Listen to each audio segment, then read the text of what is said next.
right, Jeremy Stalnecker, welcome to the podcast. Really appreciate you coming on. CEO of the Mighty Oaks Foundation, former 5th Marines guy, did the invasion of Iraq back in the day, so I think we'll have a really interesting conversation. I'd like to start off by, one, thanking you for coming on, obviously, and then asking you why you just decided to join the Marine Corps. Yeah, well, thanks for having me on. I appreciate the conversation. Um, Man, I've done a few things in my life. I think joining the Marine Corps was the first, obviously, big decision that I made. And at the time, I didn't realize how life-changing or life-altering it would be. I was raised in a very conservative Christian home. My dad was actually a pastor. And so, growing up, it was kind of like that's the family business, right? Like we go into ministry, that's what we do. And when I was about 14 years old, I knew that was not for me. And I wasn't running from God or anything like that, but I knew that wasn't for me. And I had read a book when I was younger. It's a book I still have. That was actually my dad's when he was a kid. So it's an old book written to boys, to young men, and it recounts the stories of Congressional Medal of Valor recipients from World War II. And so it's this book with these stories, and it's supposed to encourage young boys to be men. Back in the olden days when we talked about things like that.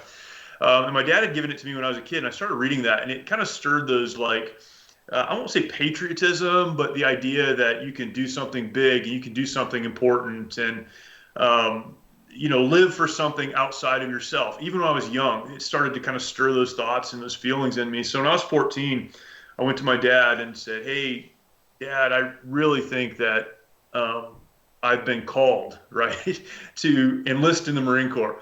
And my dad's like, "Yeah, I'm not sure about that. I don't know how I feel about you enlisting in the Marine Corps. But if you really think that's what you want to do, we'll help you get there." And so they did. And so, yeah, I don't know the starting point. I always go back to that book and those stories because that was the first time I had, those thoughts. And I was probably 12, 13 years old. Mm-hmm. And then just started the process. And really from 14 on, pointed my life toward Marine Corps service. And it's interesting. So you didn't ask me why did I go in the military, but why I went in the Marine Corps, right?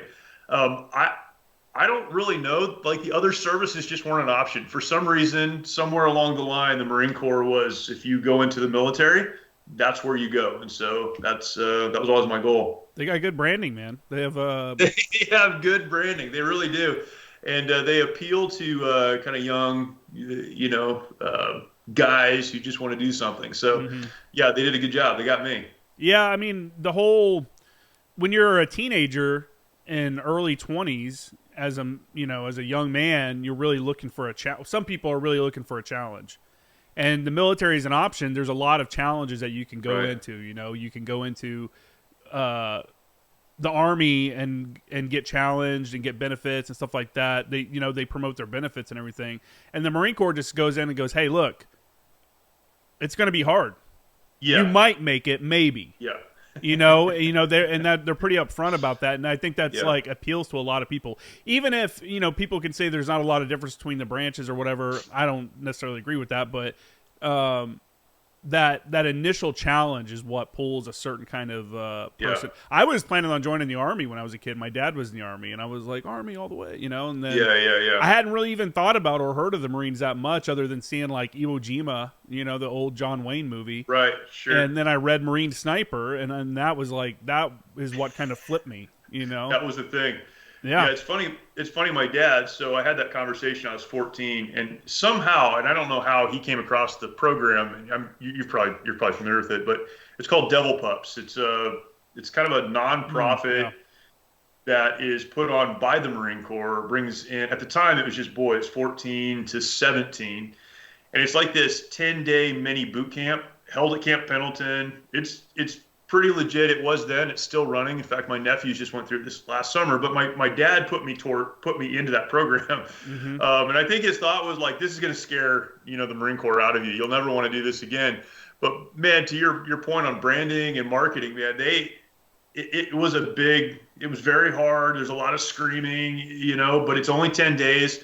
And they're showing you the best of the Marine Corps, all of these incredible demonstrations and the best of the Marine Corps. So instead of it pushing it out of me, it it was kind of like the final nail in the Marine Corps coffin. I'm like, I'm doing it. I've got to do it. I want to do it today. Mm-hmm. And so my dad's like, you can go in the Marine Corps, but you need to go to college first. And so I ended up with a commission out of that. But yeah, that was it. I'm not a smart guy. It's pretty simple. Well, yeah, I mean, yeah, again, the appeal too is like, hey, I can go hang out with my buddies and go shoot guns and stuff and like run Right. through the woods and camp. Right, Like, right, okay, right. Yeah, exactly. why Yes, why would exactly I not right. want to do that? So, Right. what'd you study in college? So my parents said you have to go to college and you have to get a degree and then you can do whatever you want to. And so I always assumed if I left the Marine Corps, I'd go into law enforcement. And the only thing I was interested in studying in college was criminal justice or something that wasn't really super academic. And the college that I went to had a good criminal justice program, and so that's what I went through. And I've never been in law enforcement, but really grateful for the people that I met in that program. Yeah. So yeah. I think everybody should take at a minimum. I've told a lot of people this. At a minimum, you should go in and take like a business law class at a community college or something like that. Only because the business law class is almost an intro to law and giving you like a basic understanding of rights and stuff like that. And I think a lot of people would benefit from, because I'm sure going through it and getting a criminal justice degree gives you a completely different perspective on everything than the average person walking around interacting with the police or the court systems or something like that. It does. And I think most criminal justice programs are this way. I can't say that universally, but ours was, and I think a lot are, they're taught by either current or retired law enforcement professionals, right? Mm-hmm. So you've got people, it's not like having getting a math degree or something like that. There's nothing academic about it. You have people who were working, who've been out on the street, who've been doing the thing that are now teaching the class. And so they take it very seriously, and at least in our program, did a good job of instilling like, hey, the world's a big, dangerous place, mm-hmm. and you need to be prepared to operate in it. And even though I didn't go into law enforcement, that was a perfect segue for me going into the military. So it was a very helpful program for me. I think more for the people and the instructors and the tone and the rest of it than it was even for what I learned. Yeah. Was OCS what you expected it to be? It was, yeah. We had a good family friend who is now a retired Marine officer, and he did a good job of preparing me for that. I went through, the Marine Corps has what's called the Platoon Leaders Class or Platoon Leaders Course, PLC program, and that's what I went through. So I actually went to Officer Candidate School over 2 summers. I went for 6 weeks after my freshman year, and then the final 6 weeks after my junior year. So I wouldn't recommend splitting it up like that. You kind of get dropped twice, and you go through the whole process twice. But yeah, it really was. It was a challenge. It's very, very physical, and that seems like the way to go for a lot of people. Like, man, I don't want to give up 3 months straight. Yeah. I could take a break, but I bet they lose a lot of people though. They leave that first time and they're like, you know what? That's not for me. Yeah. So it's the question of, do you want to go through? So the OCS, if you just go at one shot, it's 10 weeks. If you go twice, it's 12 weeks, and you're going, twice. But you go through that process of getting dropped, all your stuff, dumped on the grinder, getting kicked around, and going through that first week of just hell, trying to get your mind around where you are and all the rest of it. So you end up doing that twice over 2 summers, and it's possible. But yeah, there are a lot of people that leave what's called juniors, the first half, and say like, yeah, I'm not coming back. I'm not doing that again. So I think it's good. It's a good part of the process to weed out those who kind of don't need to be there. But yeah, it's an interesting process, man. It doesn't matter how dedicated you are before you get on the plane. That second time, you're like, man, I just don't know if I want to do this. But yeah, it was good though. Yeah. Following that, I mean, did you have a specific job that you were wanting to get, or how did that go? Yeah. So same. You going into the Marine Corps, that to me represented the military, right? And the infantry is what to me represented the Marine Corps. I knew there were other jobs, and particularly as I got older and started to really understand the Marine Corps, knew there was a lot that could be done there. But I just wanted to be an infantry Marine. When my parents sent me to college and said, you have to finish college before you do anything else, I was able to get into a commissioning program. But then I thought, all I want to do is infantry. I mean, I learned about the combat arms MOSs and how there are more than just infantry. But man, there are a lot of other ones too. And I'm thankful for everyone who does what they do in the Marine Corps, infantry or not. But I just couldn't picture myself being a Marine and not being, an infantry Marine. And so, for those that aren't familiar, the process or the selection process for military occupational specialties for Marine officers, there's a process, but it's fairly random. You go to what's called the basic officer course. So you graduate officer candidate school, then you go to the next school, which is the basic officer course. It's 6 months long. Every Marine officer goes there. Pilot, doesn't matter. Doesn't matter what your MOS is going to be or what your commissioning source was. Everyone goes there for 6 months. During that 6 months, you take a lot of tests, you're evaluated, and toward the end of that time, your staff platoon commanders, they're captains that kind of run that school, get together and based on the needs of the Marine Corps, the MOSs that are needed, they start to fill those with lieutenants. And so when you're going through that process, you put down your top 3 choices. But there is absolutely, unless you have a flight contract, there's absolutely no guarantee, or I guess a legal contract, no guarantee that you're going to get your MOS. So you could be an infantry officer, you could be a supply officer, and you have very little control over that. Now, those staff platoon commanders who kind of represent you, I think they do some horse trading in those meetings. But yeah, it's crazy. So I was called in, after I put in my 3 top choices. Staff platoon commander called me in, sat down, had a counseling session right before they go into this meeting and figure out who's going to do what for their career. And hey, Stalnecker, look, you put down your top 3 choices. I know you want to be an infantry guy. If you can't get infantry though, it's not possible. What do you want to do? I said, sir, I really don't care. I mean, it doesn't matter to me. And I wasn't trying to be, arrogant or egotistical. I couldn't see myself doing anything else. And sir, put me in any job in the Marine Corps. It doesn't matter if I can't be an infantry officer. Then it doesn't matter. The other jobs are fine. And he kept pushing me on it. And then he finally said, "You better be careful what you ask for because you just might get it." And certainly I did. And not knowing that 9/11 would happen and everything that would happen in Iraq, it changed my life. But yeah, it's a crazy process.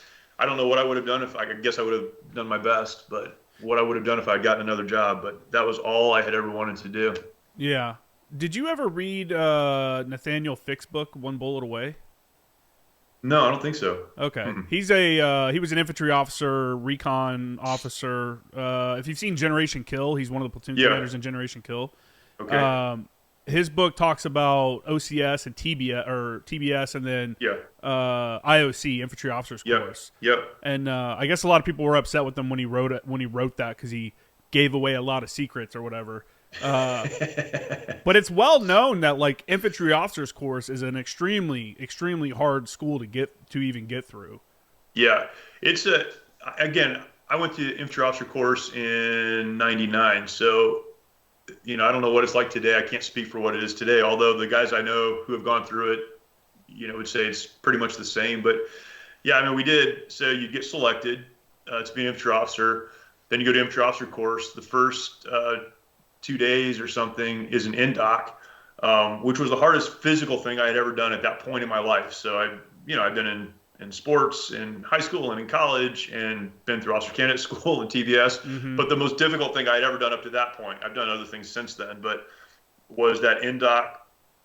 And then if you don't pass the NDOC, you get a second chance to do it. If you fail it the second time, again, this was back in the olden days, 20 years ago, you would be recycled to another MOS. They didn't let you continue. I think that's what they still do, and I've heard that from multiple people that NDOC is extremely hard, and that is the reason why so many female lieutenants that have tried to go to infantry officers course have failed is because that NDOC breaks them and they get hurt. I think there have been some that have gone through now though. What's crazy about the NDOC too is it's not just physical, although it's extremely physical. There's a big navigation portion. They kind of drop you off in the woods of Quantico, and you have to navigate to some points. So the entire thing is kind of a navigation exercise. And along the way, there are a lot of physical aspects to it. And they do what's called a Kim's game, which is, as you're moving from place to place, you're given like 12 objects, and you have to remember them. And so there's a test at the end. It's the craziest thing. And what's crazy about it is if you go to a ranger school or one of the other selection courses, you would go through a prep phase before you got there. Mm-hmm. And at infantry officer course, you're expected to show up ready to pass that NDOC. And then from the NDOC, it's a 10-week course, and 7 of those weeks are in the field. So it's crazy because it is a very difficult course. I won't say I loved every minute of it because I didn't, but I really did. I was very thankful to be a part of it. To me, it was like that was the pinnacle of the military, right? To be an infantry officer in the Marine Corps. We weren't playing games anymore. It wasn't OCS. It wasn't even TBS. These were captains who were running this course. I think there were 35 lieutenants, so it was very small. You're kind of the only thing going on, and it's all about learning because your next step is to go and take presumably a rifle platoon. So they're not trying anymore to break you. They're trying to equip you to go out and lead Marines. So it was, man, for me, it was the best thing that I had ever been through in my life. Did you feel adequately equipped, when you got to the fleet after leaving there? Were you like, all right, I can do this, let's go? Yeah, I did until I got there. I always tell the story of the first day I stood in front of a rifle platoon. And again, I'd been planning this forever, right? And so I started thinking early on, what am I going to say when I get that platoon in front of me? And I was ready to go. And I mean, I remember, like I can think about it right now, that platoon forming up. Our platoon sergeant was gone for some reason. And so it was the platoon guide who called an order. I got out there. I introduced myself. I probably said like 3 sentences. And I was so overwhelmed by the experience and by the fact that these are real Marines sitting in front of me. These guys have already deployed. This was peacetime, but they had been in the Marine Corps a long time. Mm-hmm. And now I'm supposed to be leading them, right? And it was so overwhelming. I walked away from that, and that guide, our guide, came up to me. He's like, "Hey, sir, can I talk to you real quick?" Sure. He's like, "Yeah, that wasn't real good." Oh, no way. Yeah, thank you for that. He's like, "You need to show more confidence when you talk to the Marines." But I really was. I was like in that moment so overwhelmed. And then it's one of those things. You have the knowledge, and certainly, tactically, I felt very proficient. I understood weapon systems and employment and deployment and all the things that needed to be done to operate in a rifle company and in the larger battalion. So I had that knowledge, but actually running a rifle platoon, I had a platoon sergeant at the time who a few years ago retired as a sergeant major, so he was incredible. Staff Sergeant Zapata. He had been the acting platoon commander for about 6 months. The platoon was without a platoon commander, so he'd been there. He'd come off the drill field, trained scout sniper. The guy was absolutely incredible. And I say this often, he's the one that taught me how to be a platoon commander. I had received the knowledge in school. I knew the stuff I needed to know, but actually functioning as a platoon commander, he's the one that taught me that. And, very, very grateful to him for that. So that was in 2000. We would end up in Iraq in 2003. He had stayed in the battalion. He had moved on to lead our scout sniper teams in the battalion. So in Iraq, I would still, this is a few years later, and I'm in a very different environment with a very different unit. But I would still go to him for advice. He was the guy that really helped me understand, this is what it means to take that knowledge and actually lead in a combat environment. Mm-hmm. That name sounds really familiar for some reason. I wonder if I worked with him at some point. Yeah, potentially. When you got there and you're trying to pick up, and I don't know, how long do you think it took you before you like felt comfortable? You're like, all right, I'm kind of in the groove now. We're working, we're operating. Yeah. It didn't take long. So when I got there, when I checked in, we were on the front end of a pre-deployment cycle. So we were about 6 months out from doing, it was a UDP to Okinawa. And so what really helped me was we started training right away. In fact, I checked in to the company. Cal Worth was my company commander. Cal Worth is a 2-star general now. He is 3rd Marine Division Commander, CG. But then he was, Captain Worth, and I checked in, And my platoon was in the field, and he's like, "Hey, when are you gonna go, link up with your platoon?" And I was like, "Well, sir, they're in the field, so I'll wait till next week." He's like, "No, you won't. You'll go link up with them tomorrow. You're gonna be in the field tomorrow." And so we started training, right away, and that helped me a lot. I mean, that really fast tracked the feeling comfortable with the Marines, getting to know the Marines, understanding how to run live fire events, how to run training events, and so it didn't take long, but it required getting thrown right in. Yeah, for sure. That's funny. No, you're going tomorrow. Actually, that happened to me when I got to the MEU. I showed up. I knew they were getting ready to start an exercise, and I was leaving Anglico and checking in, and I waited till like 1800 on a Friday, and showed up to check in, and I walked in, and the entire staff was there, and I'm like, what the? I go up to the duty. I was like, what the hell? And my fires officer, Major Graham at the time, came out, and he was like, what's up, man? He's like, you're the new fires chief? And I was like, yeah. What are you guys doing here? He's like, welcome to the MEU. He's like, we're getting on ship on Sunday. So, and I'm like, Okay. I was like, who's we? And he's like, oh, you're coming. And I'm like, damn it. Yeah, training never stops, right? It doesn't matter when you show up. But so it's that's the way by fire. That's the way it goes, man. I had literally just come from an exercise in Louisiana with Anglico, checked out, got back from Louisiana. The next day, checked out of Anglico, and then the next day checked into the MEU. And it was just like, I'm going back out again. Here we go. Yeah. That's the fun part about it. Is it weird? Is it weird knowing someone that you worked with as a general now? Oh yeah, man. I mean, my lieutenant class, right? Like the guys who went through with me, who stayed in, are either lieutenant colonels or colonels, and all the company commanders I know, who again have stayed in, are general officers. Yeah, it's weird more because of the time that passes. You just don't think of it, kind of in those terms. But oh yeah, pretty strange.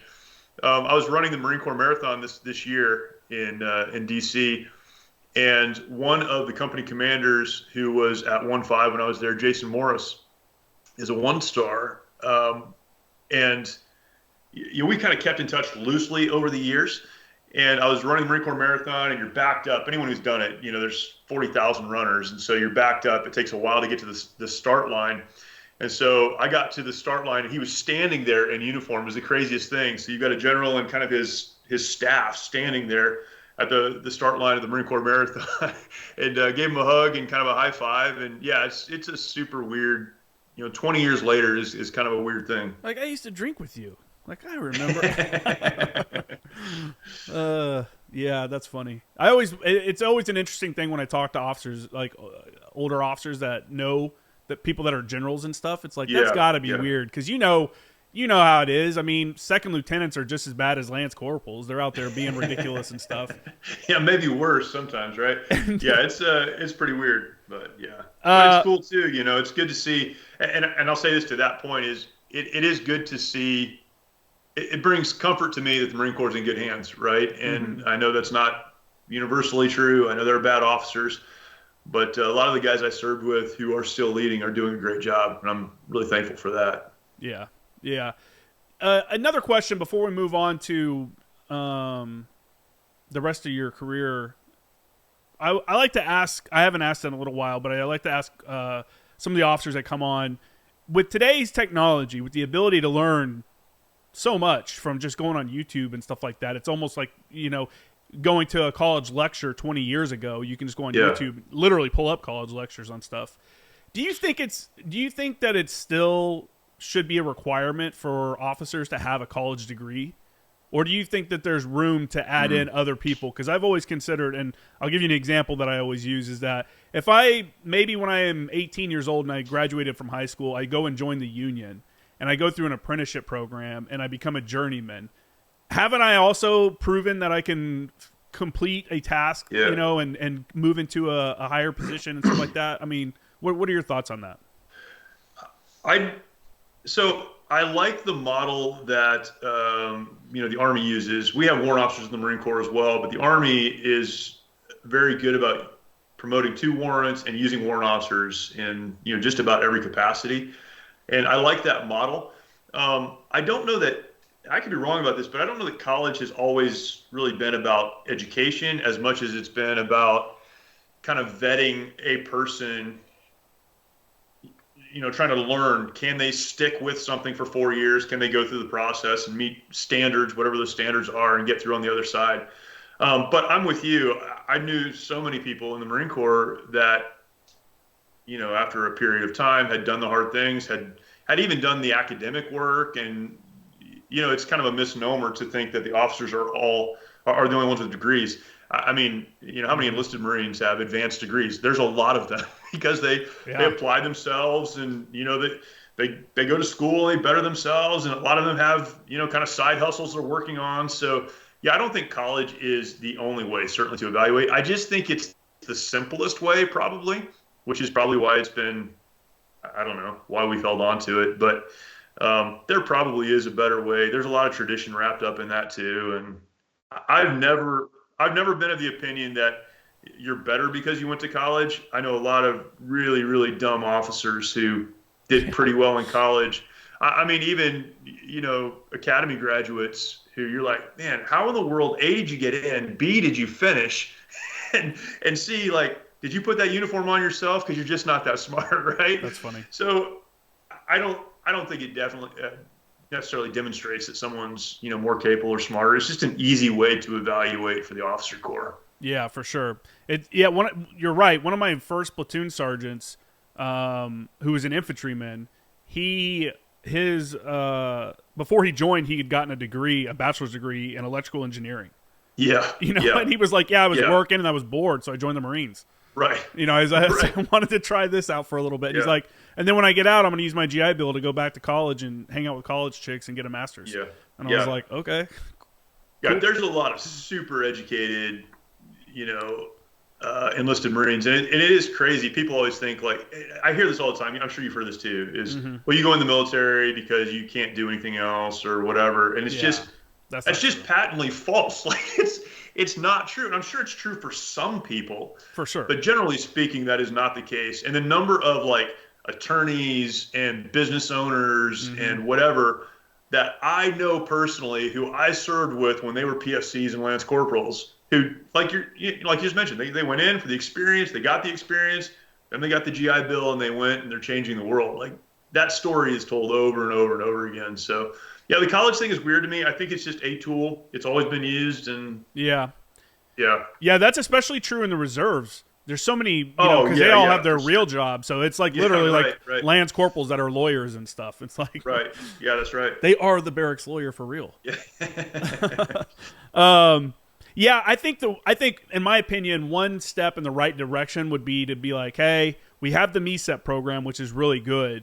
Yes. But I think even with that, we shouldn't require everyone. Like, if I think you're an enlisted guy and you've done a really good job, then why do I need to send you off to college for 3 years or 4 years where you could get hurt, where you could decide you don't want to do it anymore? Why not just go ahead and send you straight to OCS? You know what I'm saying? Like, if you are good in your job and you've shown, like, overall that you're good, you've been vetted by the officers above you and stuff.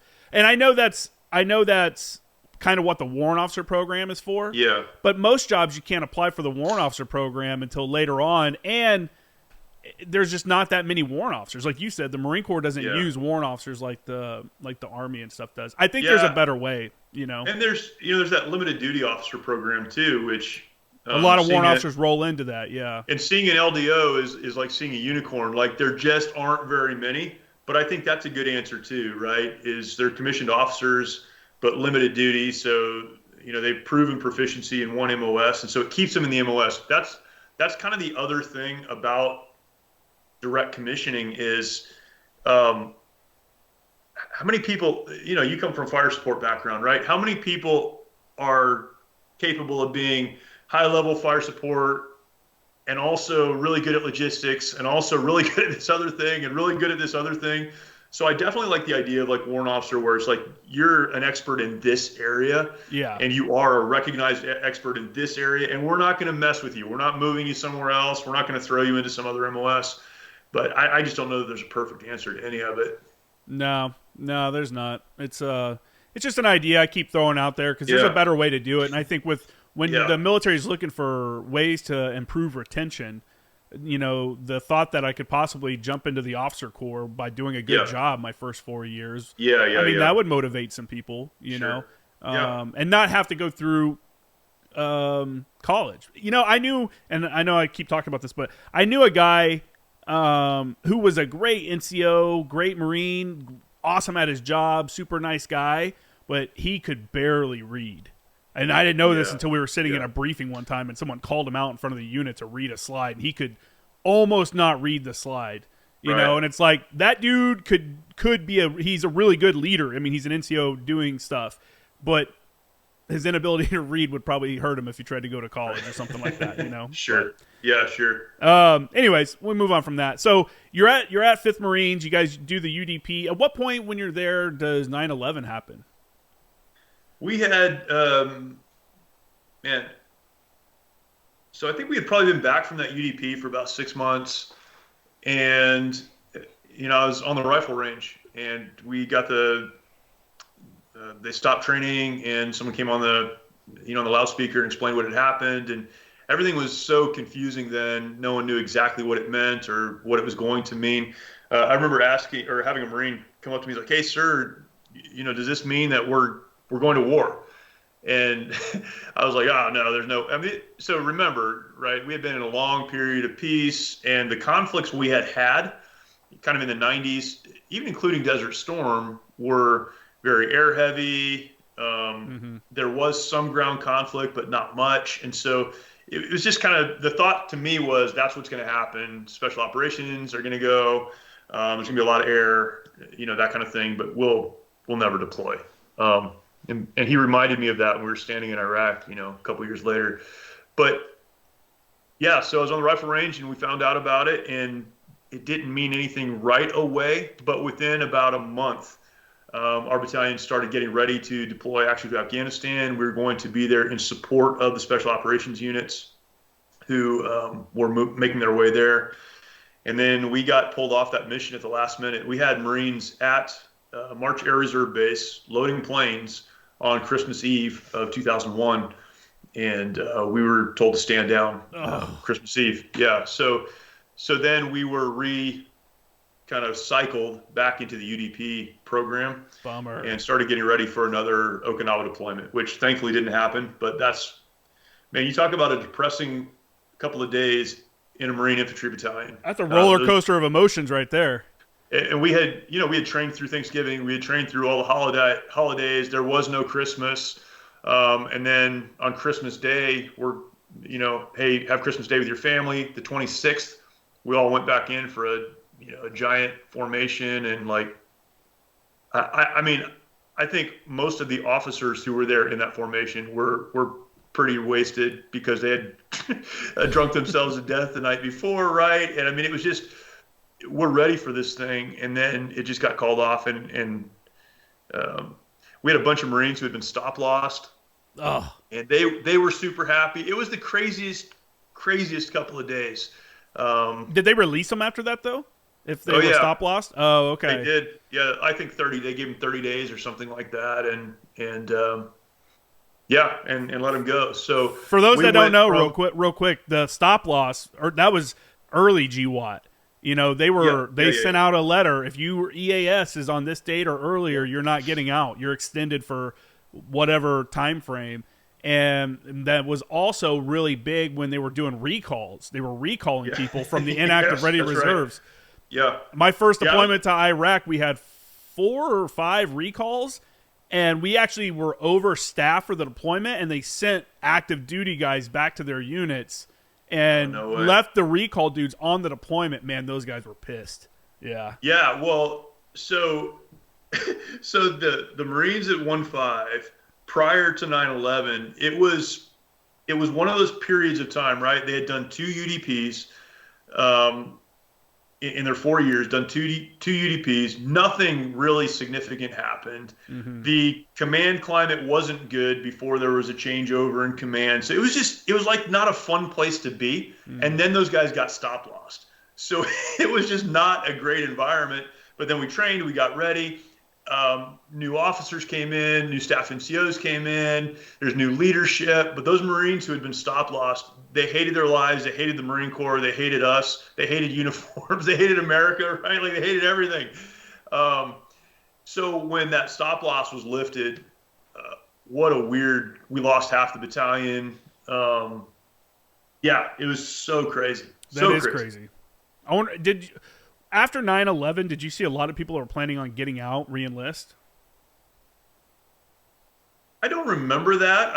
I mean, that may have been the case, but I don't. From where I was sitting, I don't remember that. Yeah, I feel like you're either go one way or the other. You're like, oh, this is the time. This is my time to step up, or you're like, whoo, getting out of this just in time. Not having to go deal with that.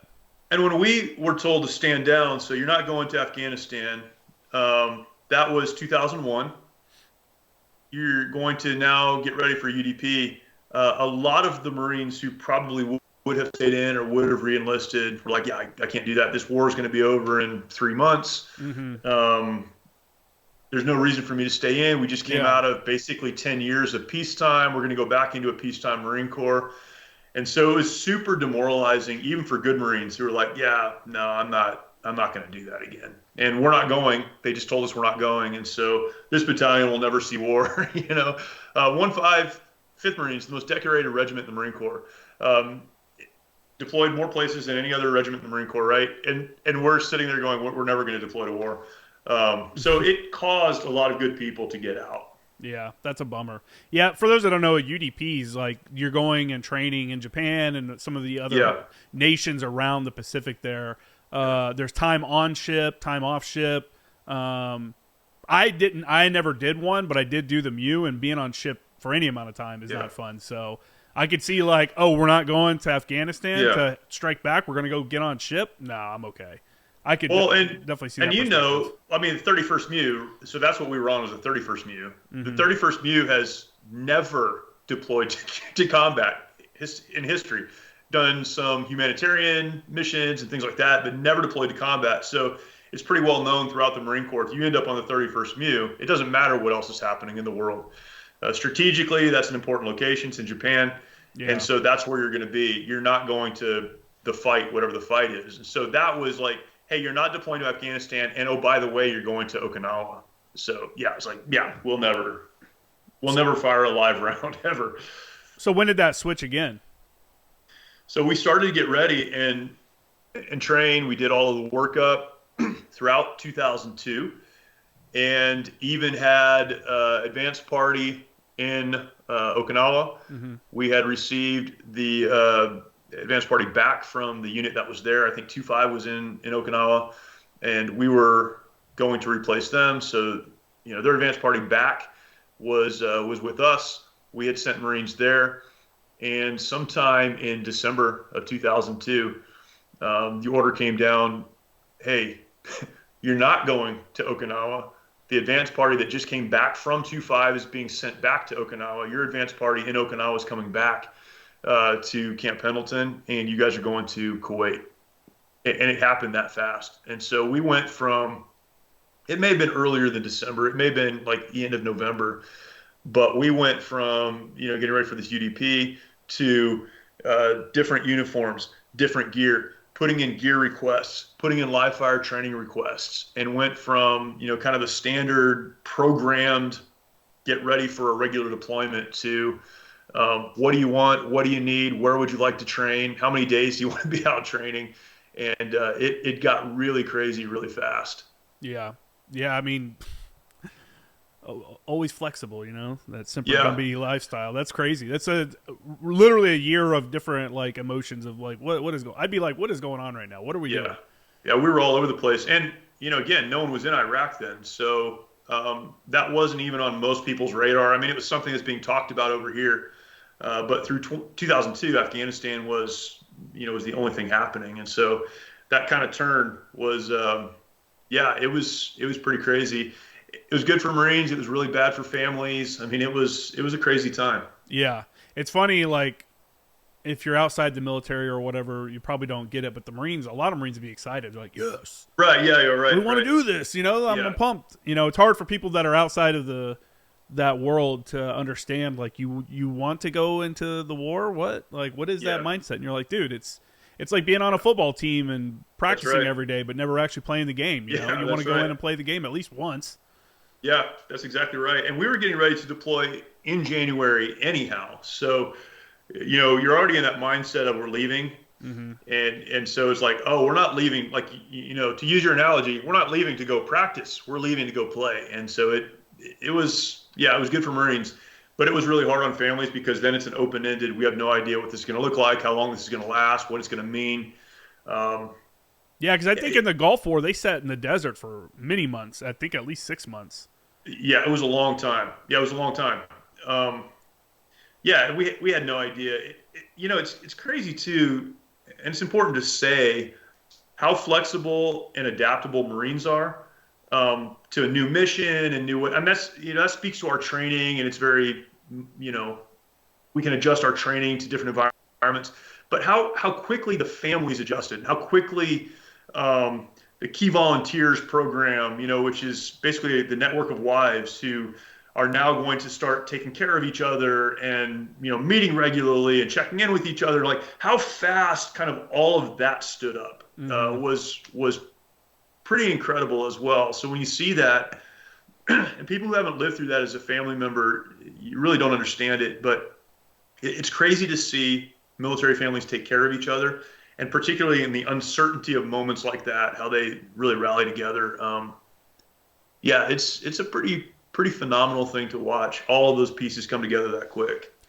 Yeah, the families, man, they're along for the ride. They didn't sign up for any of Yeah, that, and they're no, just.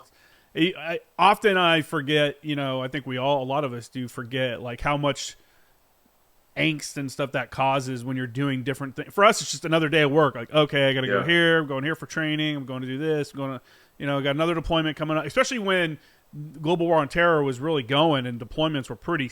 yeah, You knew yeah, there was like a pretty decent schedule. Like we knew when we yeah, were going. But yeah, man, it's tough for them.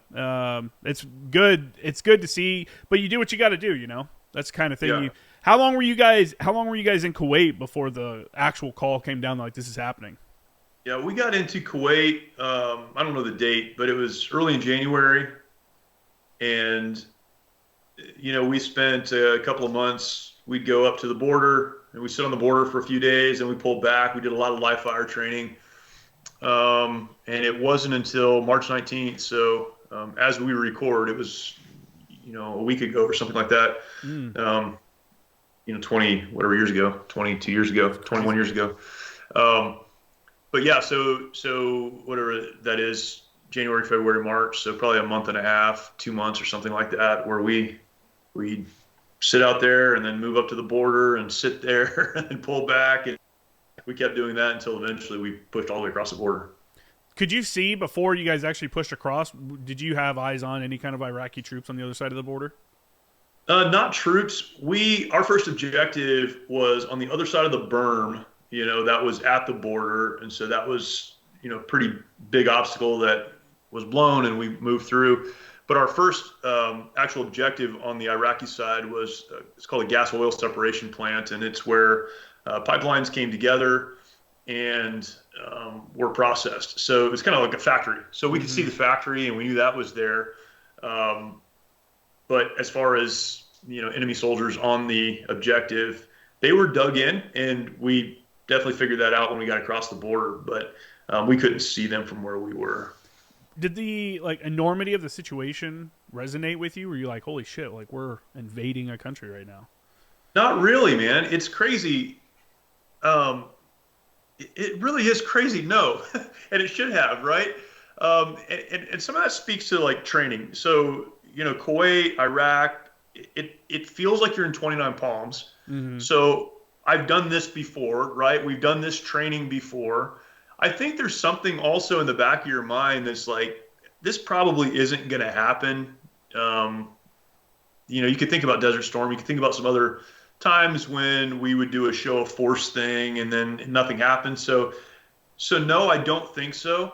Then we started doing these huge sand table exercises where on the ground models of the first objectives were built, and the key staff in the division. General Mattis was our division commander, so his staff, and then we would all stand off to the side and watch as they'd walk through these giant models that were built on the ground to demonstrate where people were going to be and what that was going to look like. And it felt very much like a training environment. Again, if you've done a CAAX out in 29 Palms, it's all the same stuff. Where it became more real was when we had British units showing up who were going to relieve us in place. When we got to the first objective, you started to meet your foreign counterparts, and then they started to do casualty assessments. We believe, it's coming down from the division, we believe that X number of enemy soldiers are on the other side. And if that's true, then we'll probably lose X number of, American troops in the first couple of days of the war. And so you start talking about casualty collection plans and the rest of it. But still, it felt a lot like, I've done this, right? I did this on deployment. I've done this in 29 Palms. I've done this, since I got into the Marine Corps, we've been talking exactly like this. Then you're seeing maps. Where it became real to me was, there's two times. We breached the berm in the middle of the night, so there's so much going on.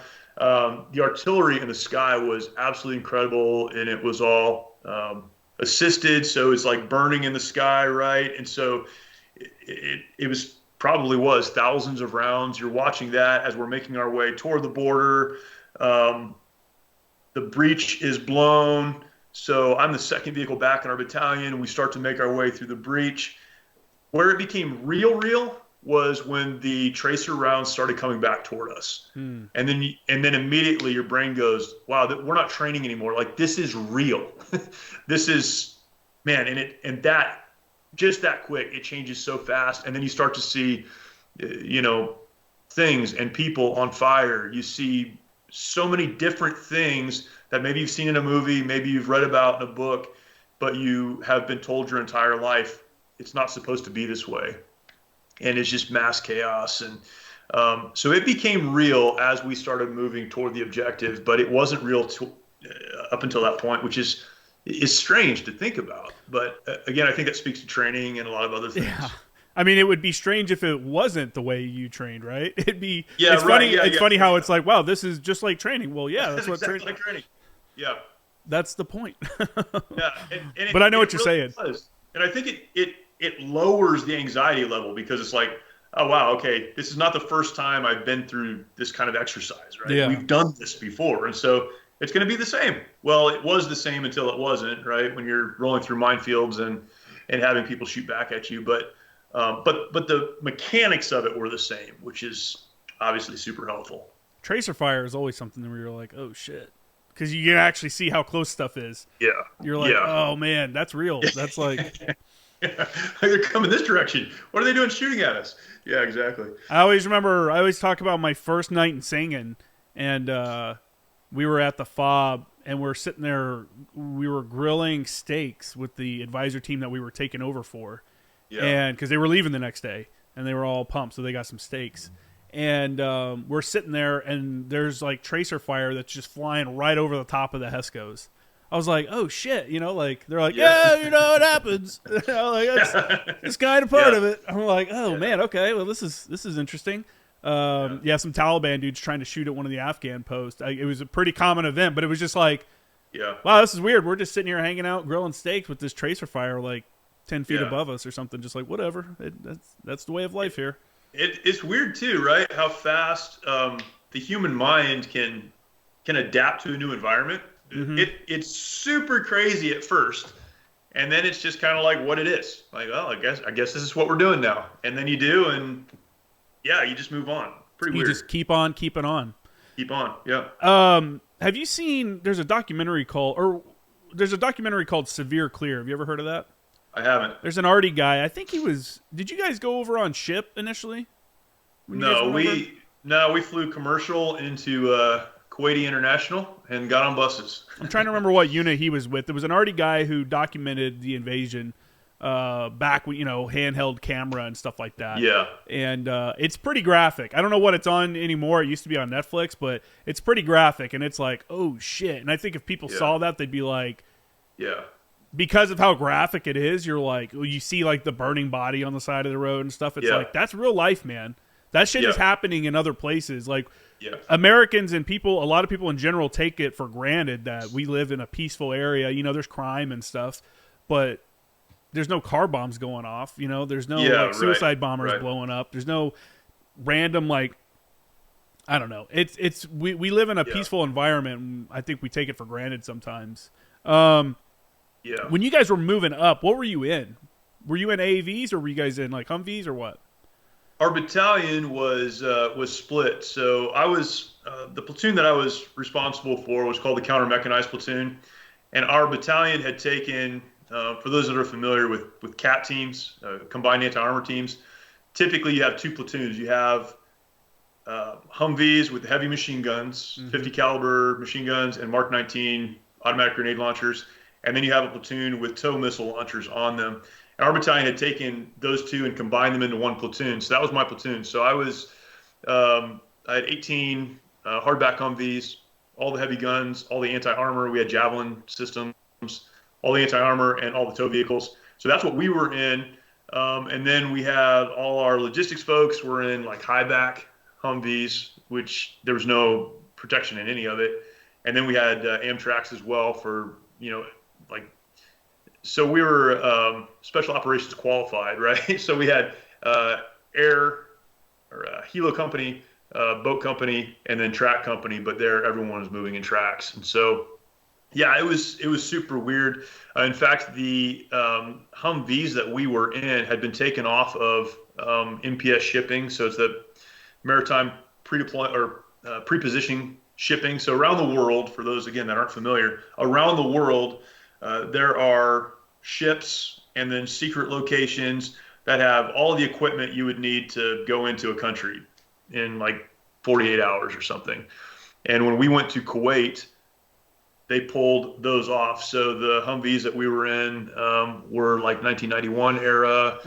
They had to retrofit them for some of the equipment that they put on them. We couldn't use the Blue Force trackers, and we called it the DACT at the time, but couldn't use it because our vehicles couldn't power them and the radios. So our armor was us using sandbags to sandbag as much of the Humvee as we could.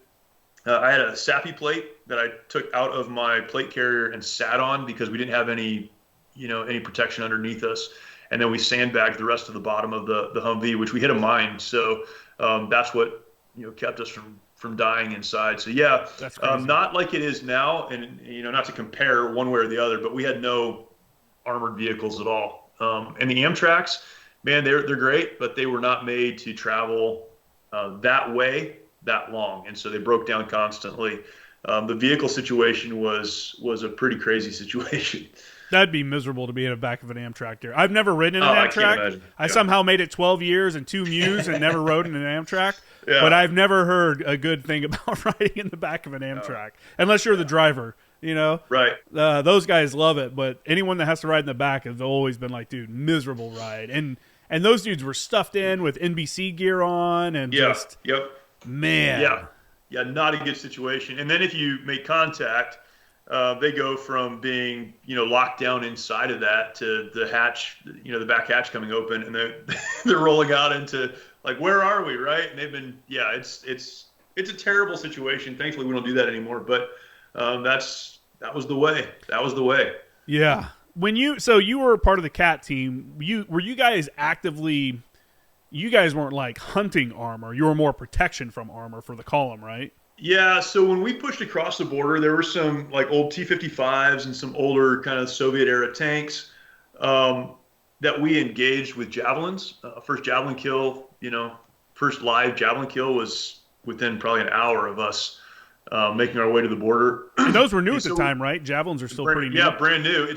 So we were one of the units. 1-5 was one of the units that tested those for Raytheon. So I had like 2 Marines who had fired them in testing, and that was, they're $100 and whatever $1,000 a piece, so you can't shoot them. When we went to the ammo supply point before we pushed across the border, I think I picked up 40 of them or something crazy, and they were stacked all over our Humvees. That's wild. So yeah, they were brand new, and our guys used them very effectively. we were taking toe shots on things like trucks. I don't know what the equivalent is, but we have 5 tons, so huge diesel trucks. They're equivalent to that. Big vehicles or buildings, we would take toe shots on at distance. So we weren't really dealing with armor that much. We did in the first couple of hours of the war, but then we really never dealt with armor again. We would see from time to time, as we made our way to Baghdad, we would see Iraqi tanks and armor that had been immobilized by our air. And so our air did a good job of taking care of those. And so in the first couple hours of the war, we had some shots on armor, but most of it for us was long range shots on vehicles and things like that. At that time, did the tow gunners use, was it called the Saber or something like that? Is that the optic that was on the tow? They had man, you're calling me back 20 years now. It was the FLIR on the Javelin and whatever the basic sight was on the tow. So it was the tow tube, but not the Bravo. So it was an older system. Okay. Because those have really good optics on them. Yeah, they do have good daytime optics. Not great at night. What we were using. But yeah, as the sun came up, and it's flat, so they could see everything on the battlefield. So we were able to deal with some potential threats at a pretty good distance. What was it like when your first dude got a javelin shot off? Like, was everyone like, yeah? Was it? Oh yeah. So it came across the radio. So I think everybody in the battalion was pretty excited about it. It was super cool. Again, you're kind of still in training mode right at that point because you're not seeing, soldiers per se. You're seeing vehicles and other things on the battlefield. But yeah, it was awesome. It was awesome, and we trained so much in simulators, and to see it come together in real time was pretty awesome. Now, when did you start seeing enemy soldiers? So when we got across the border, the reason we were supposed to push, it was supposed to be a daytime movement. So again, this is kind of an aside, but all of our markers were visual markers. We had marked like our link up routes we dropped. So again, you come from this community. So DPICM, which are bomblets that are dropped out of artillery, were all over our first objective. Mm-hmm. And that's helpful in one sense, but in the other sense, it's not because now you've got basically a minefield that we set up that's all over the objective. Well, those lanes through the minefield were supposed to be marked with engineer tape, like white cloth tape, right? And we would see that on the ground and we'd be able to move through that. Our link ups, everything was visual. Well, the Iraqi military started to light the oil pipeline, which goes right through that area into that gas oil separation plant. And it started lighting on fire. So there's a lot of smoke in the air.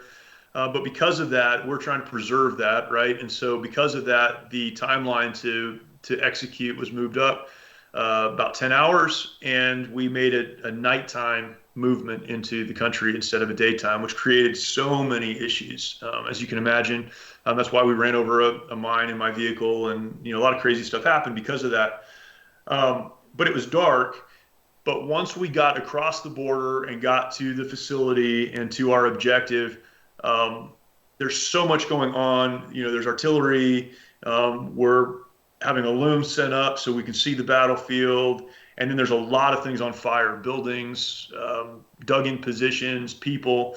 And so that's when you started to see, enemy soldiers. And then you just see people moving all over the place. You can't tell who's who or what's what. And where we were, and this is what was different about when we went into the country and what happened later, wherever we were was the forward edge of battle. So anything in front of us was considered to be hostile.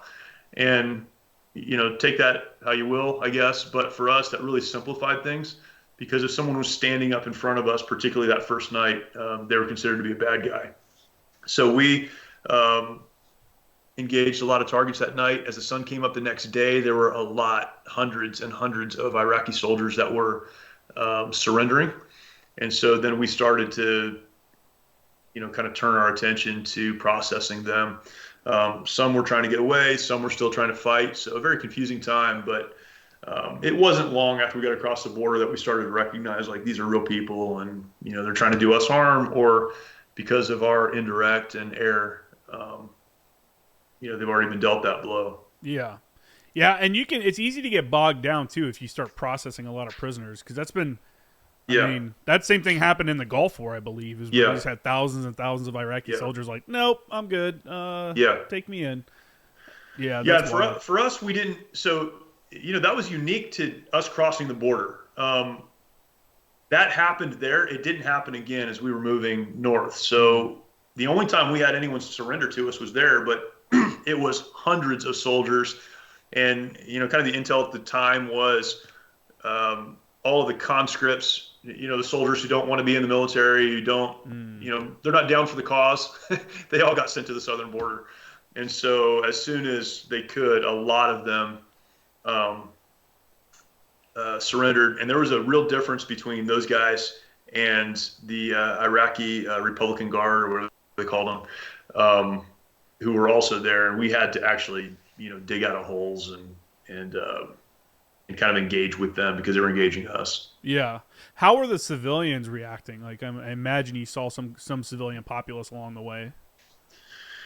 Yeah, man, probably the hardest thing as I think back to that time was, so we crossed the border, dealt, had that secured that objective in the south, and then made our way to Baghdad. The Battle of Baghdad on April 10th, 2003 was a major, major engagement in the city of Baghdad. And again, wherever we were was the forward edge of battle. So we did our best to be careful about civilians, but the collateral damage was I don't know. I don't know how you put it into numbers or context, but from my perspective, it was pretty enormous. The southern Ramallah oil fields, that was our first objective. There weren't civilians there. Everyone knew that that was a military, a military operation. But as we continued to make our way north, Iraq is little farms and little villages and small communities and people trying to move around and get to work. And man, sometimes they did a good job letting us know they were doing that, and other times they didn't. And so a lot of people got hurt who shouldn't have. Likewise, we tried to help a lot of people along the way. So yeah, that was the civilian thing was not at the time so much, but now when I think back to it, is the um, hardest thing for me to think about and kind of process through. It is what it is, but it was not a good situation. Yeah, I mean, fuck, that's war, dude. It's Yeah, unfortunate. I remember in Sangin when we would be out and we would just see swarms of civilians like leaving a village, or something that we were in. You just see all these women and kids and like goats yeah, all start leaving the area, and you're like, oh shit, here we go. yeah, Something's yeah, about to yeah, happen. And you feel for those people because they're just trying to live their life, man. They're just trying to do their thing. And, we got yeah. nothing against those people. We weren't out Yep. to hurt those people. Right, right. Obviously, things happen where they do get injured or killed, especially when we had situations where like Taliban dudes would hole up with a family in a compound and shoot at us thinking we're not going to drop a bomb on them. Well, we don't know there's civilians in there, so we just know Yeah, we're getting shot at.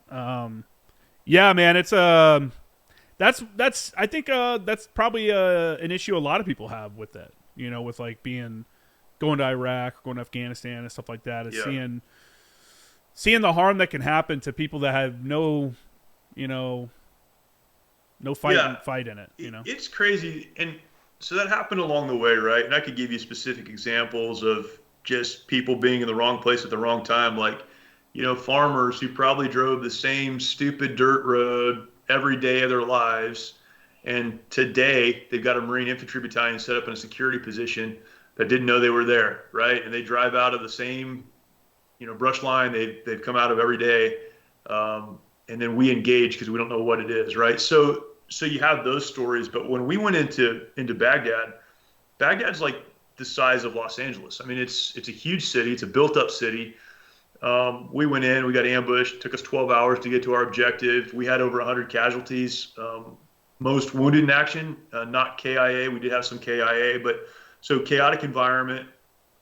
And, the fighters there had taken up positions in buildings and they were raining down small arms fire, but primarily RPGs all night long.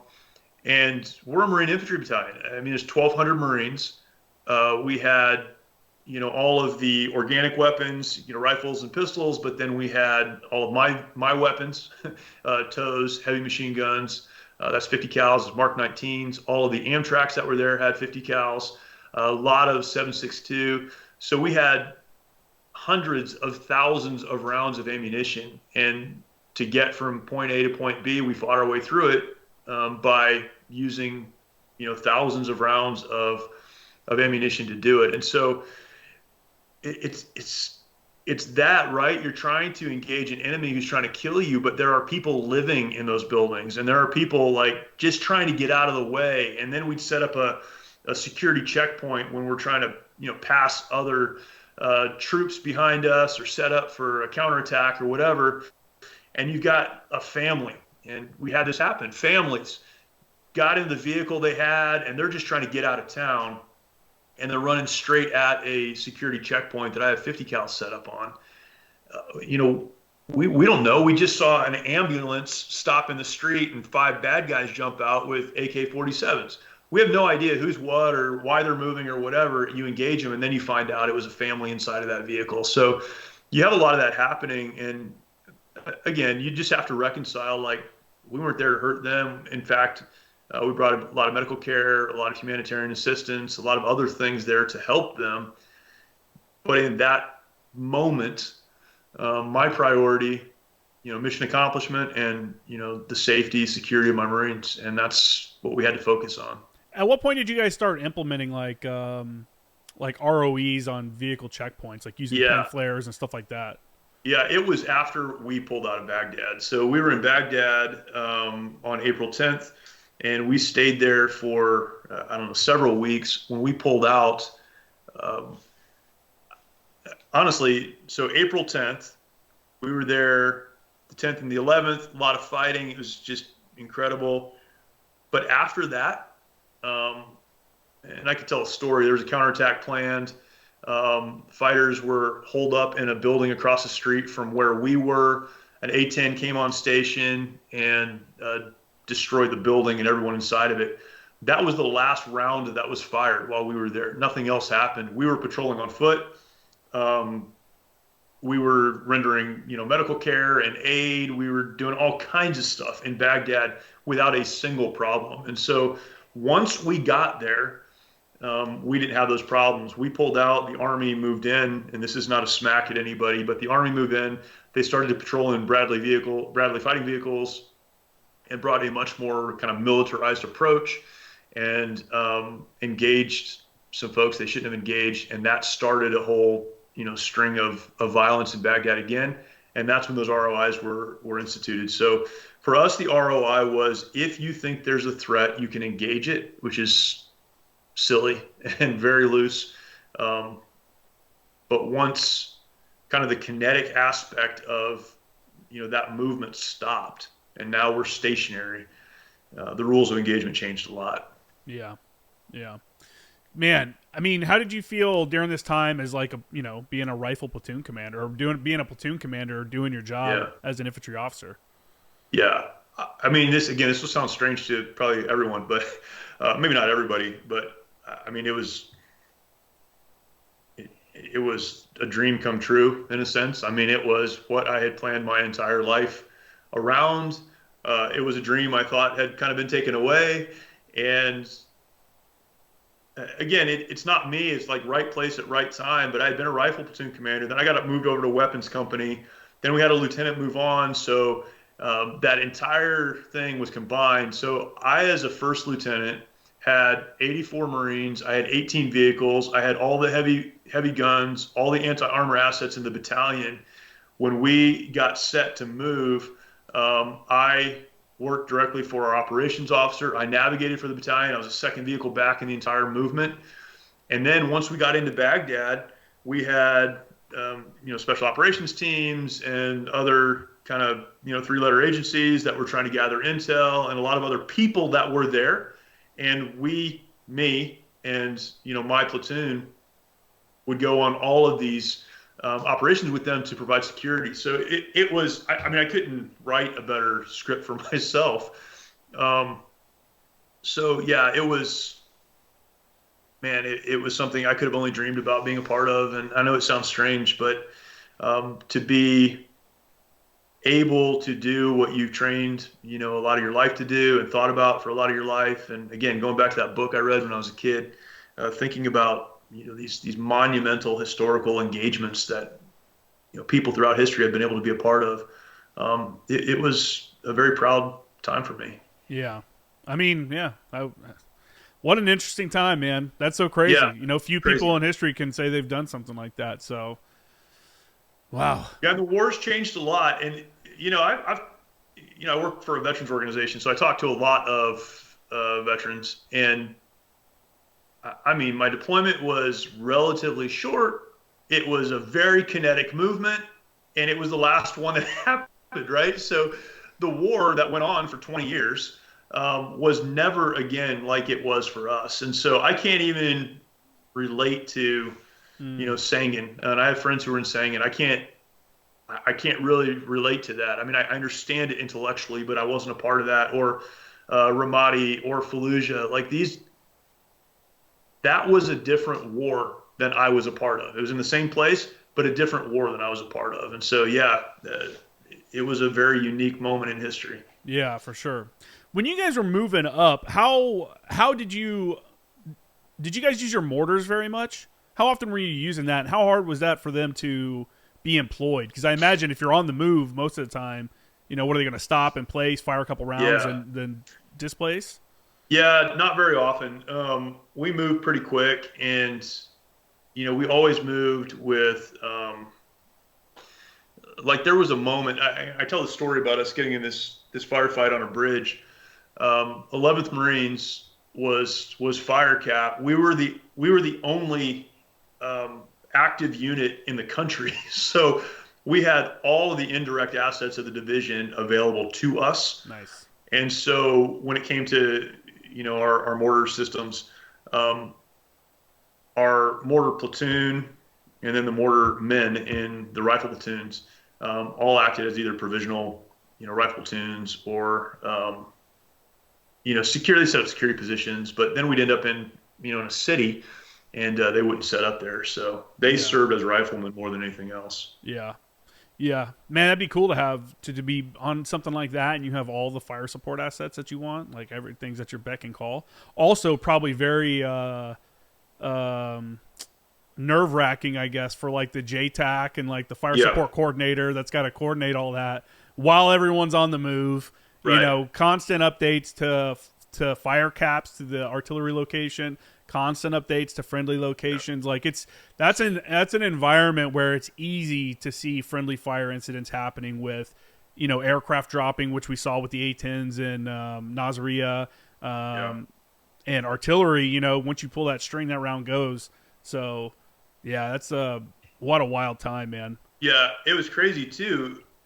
We were using a map book. So before we made our way to the line of departure, we were given a map book. It was a 8.5 by 11 photocopied pages of maps, and that's what we were using to navigate our onboard. But military maps or like Rand McNally travel maps? Yeah, they were military maps. So they were all topographical maps, but that's what we had. And so before I left, Camp Pendleton, I went to Target and I bought a GPS, like a cheap GPS, just to have it.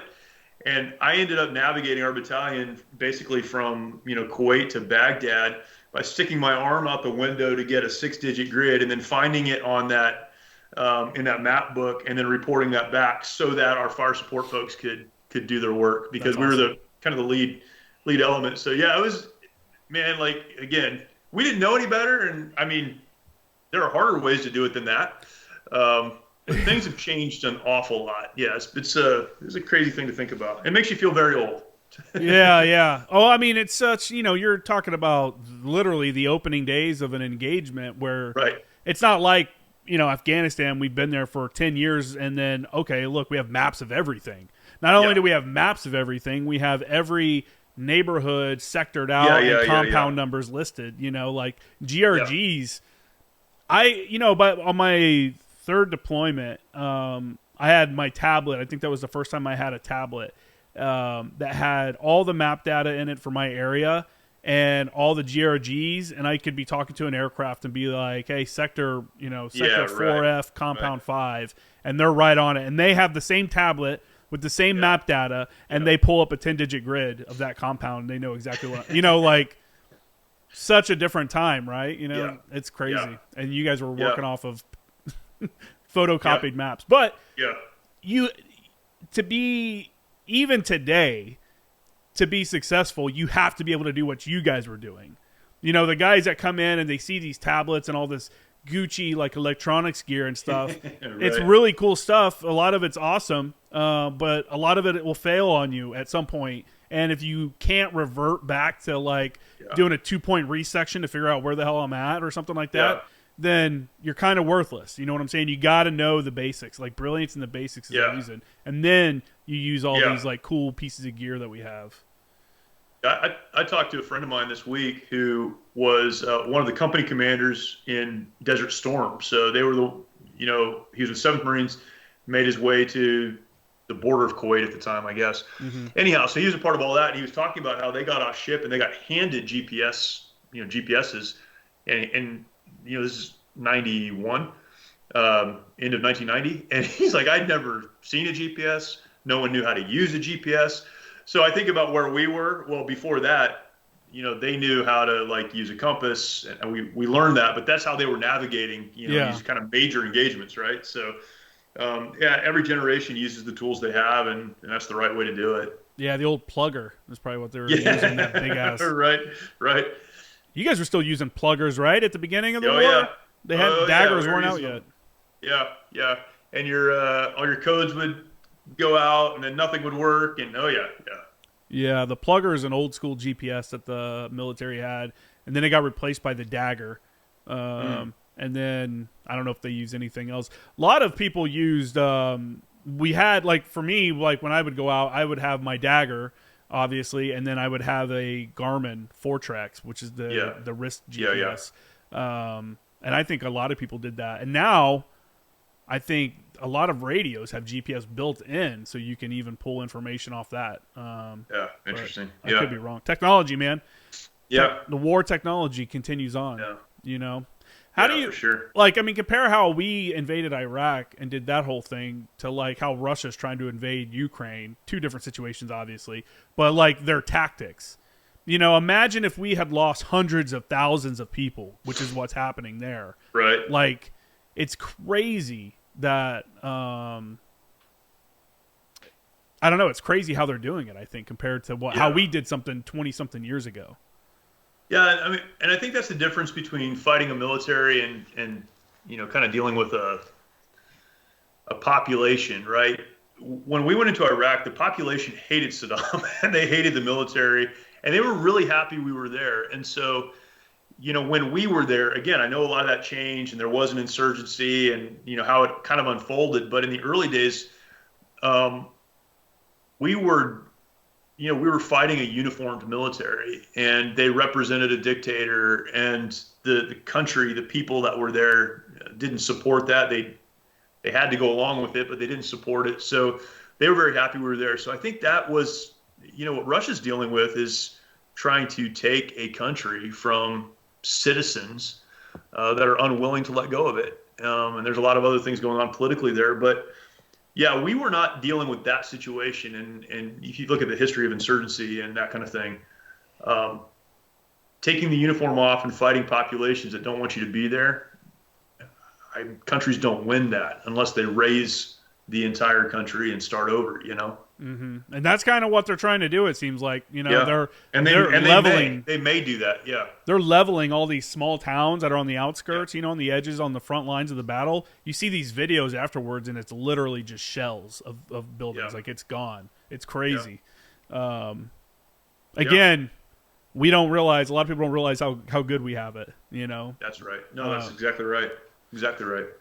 So I've talked to a bunch of Iraq veterans, and some say they understand why the insurgency happened, and they don't really feel they understand why the insurgents were doing. They're like, hey, if someone invaded my country, I would have fought, Yeah. and they kind of maybe disagree to a certain degree of what they were doing, or were sent to do.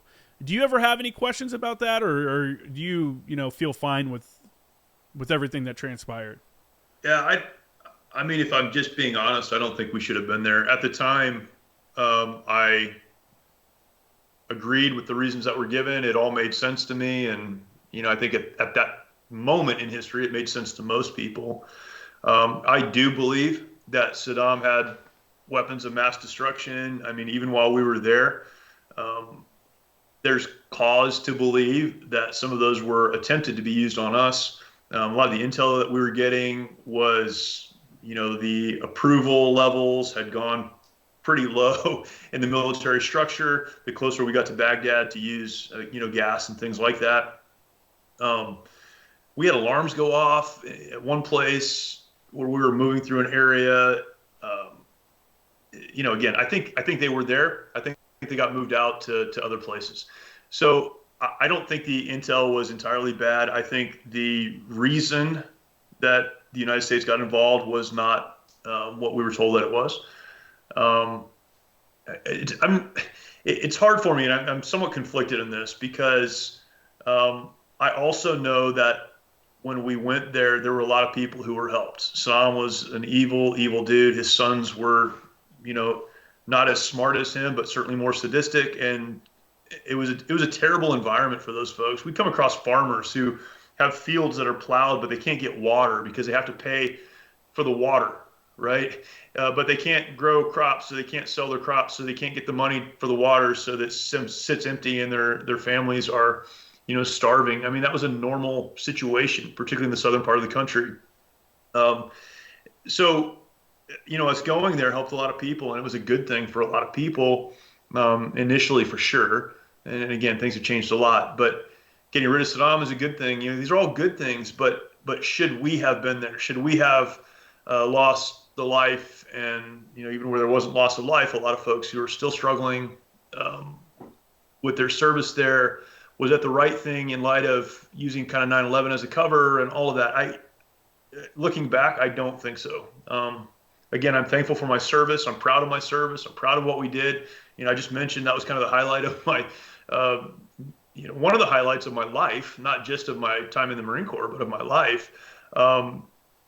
Again, very proud of what happened there and the Marines that served there, and all of that. But kind of on the more like geopolitical, like, should we have been there? Should we have invested the life and the resources and everything else that we have over 20 years? I don't think so. There are a lot of other places that we could go and deal with some really bad people, and we don't. And again, there are reasons for that. So yeah, I won't say I struggle with it. It's not like I spend every day thinking about it, but I certainly don't think that we were in the country doing what we were doing for all the reasons that we were given. Yeah, no, I get that. And I really believe our bureaucrats fucked it up. Like the military did a really good job of pushing through and clearing stuff out, but the follow-on actions were just one mistake after another, and just completely, like, we should have been in and out of there real quick and like, hey, we got the dude out. It's your country. You guys need to take ownership of it. And obviously we had to have some kind of residual force there to like stop the influence of like Iran or someone installing a leader, or something like that. But at the end of the day, it's their country. It's kind of like Afghanistan.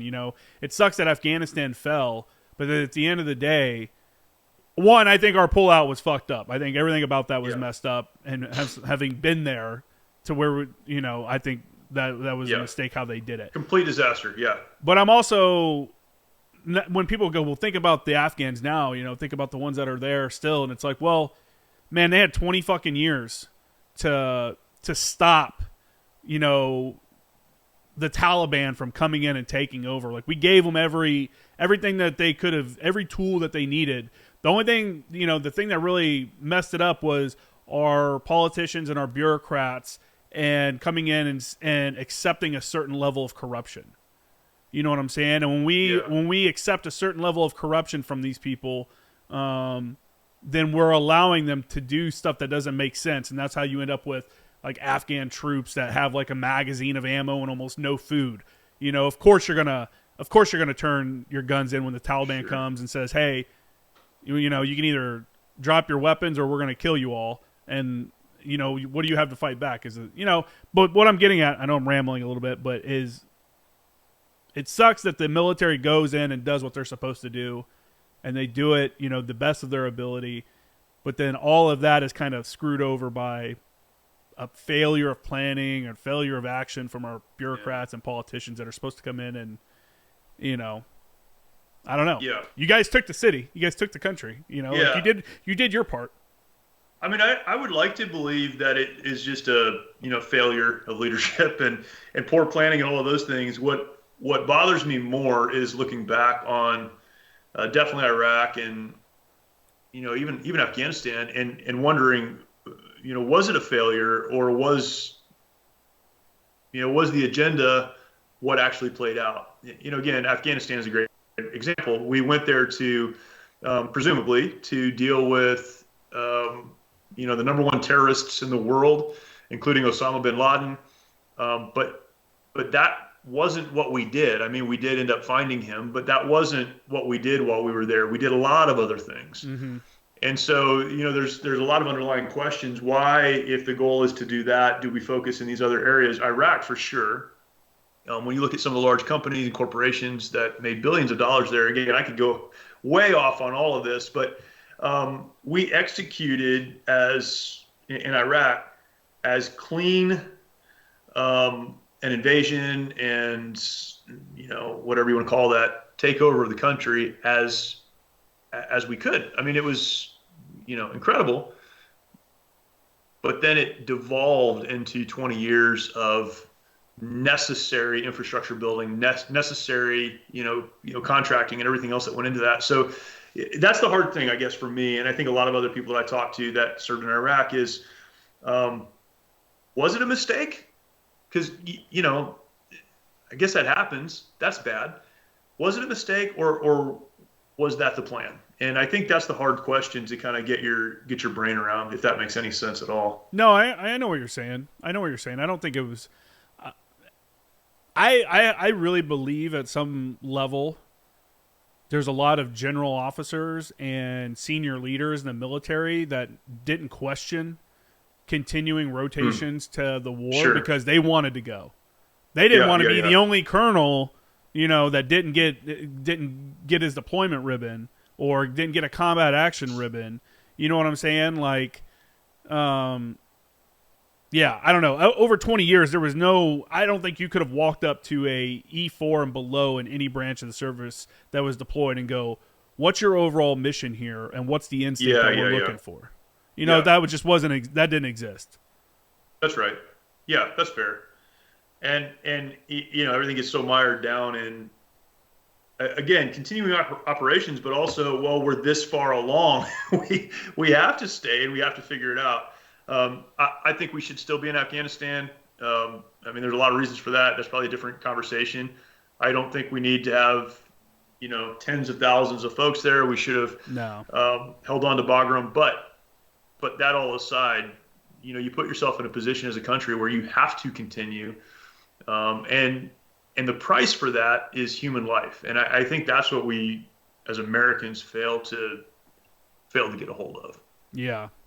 Yeah, I agree. I mean, I think there should have been a residual force at a minimum there just to kind of oversee things and kind of try to limit the amount of corruption. Again, that was a huge thing in Afghanistan. I mean, we literally, we would say, you know, it's an Afghan solution to an Afghan problem.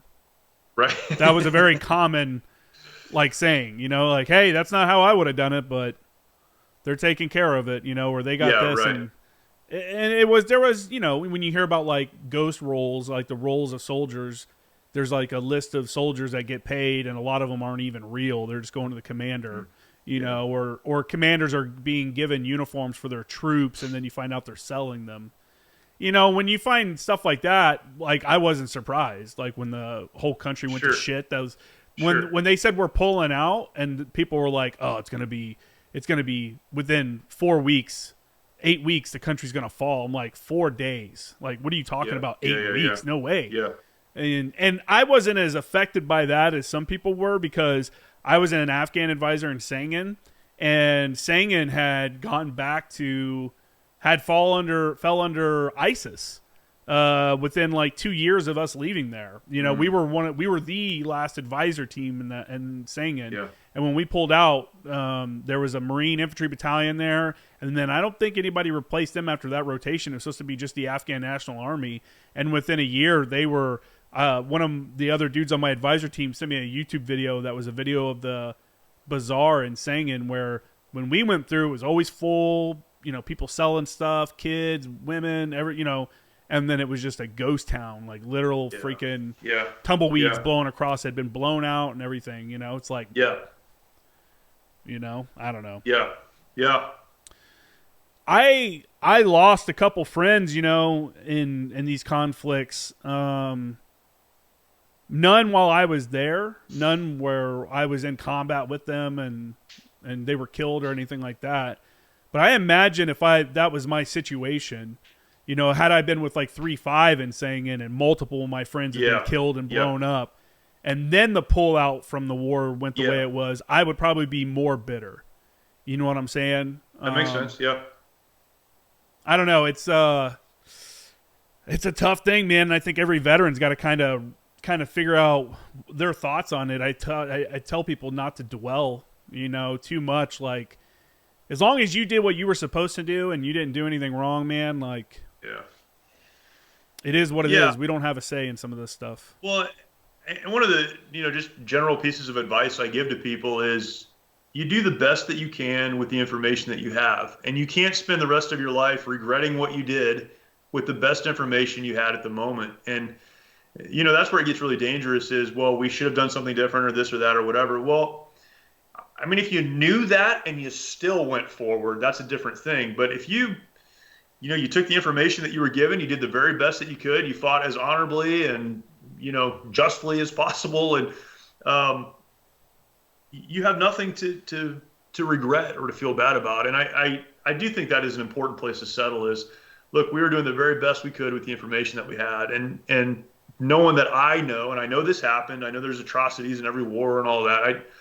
I'm not blind to that, but the Marines that I served with in my time there, we did the best we could to take care of what we needed to take care of, to protect innocent life when we could. And I think most of us believed we were there because a really bad guy was going to do harm to Americans around the world if we didn't do something about it. And so we did what we needed to do.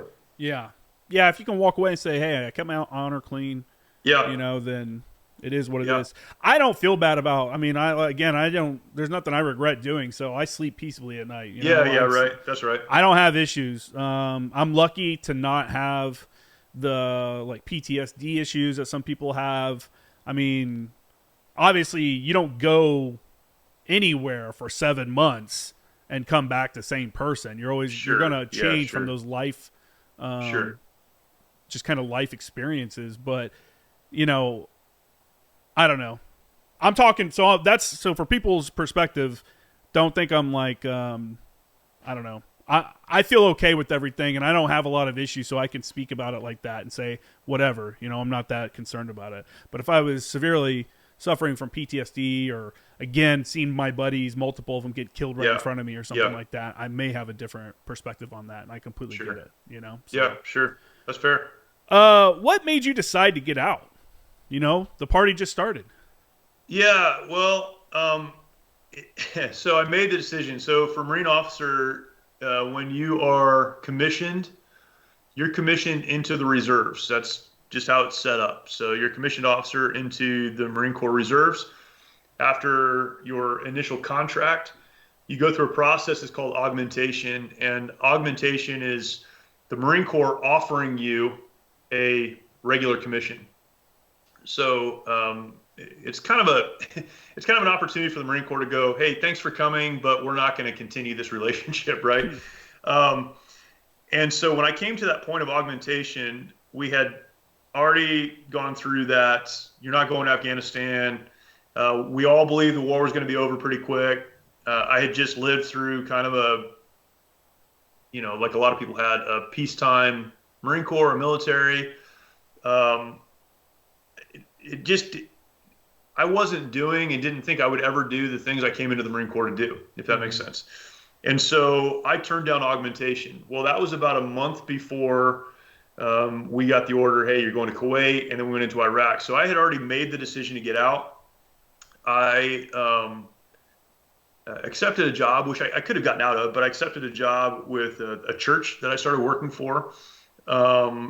It was a church that we had been a part of, and kind of there's a whole story there. But so I had already taken a job. I'd already put in my paperwork to get out. And then we end up in Iraq. So yeah, that was a crazy time too, because now I'm not only doing the thing that I had always wanted to do, right? But I was one of few junior officers. I was, promoted to captain right as I was getting out, and I was one of few junior officers that had that experience. I mean, one of few in the Marine Corps at the time. And so kind of my world opened up, right? It's like, well, what do you want to do? Where do you want to go? Hey, we can deal with that augmentation thing. We can get you orders. You have this experience now, and that changes a lot. And so I had to kind of work through, process through all of that. But then there was always this thing in the back of my mind, like, okay, my next job, when I get home, my next job is going to be a B billet. That's just how it works. So I'm going to go do a B billet somewhere. It looked like I was going to go to the School of Infantry, which would have been a good B billet, but it would have been a B billet, 3 years.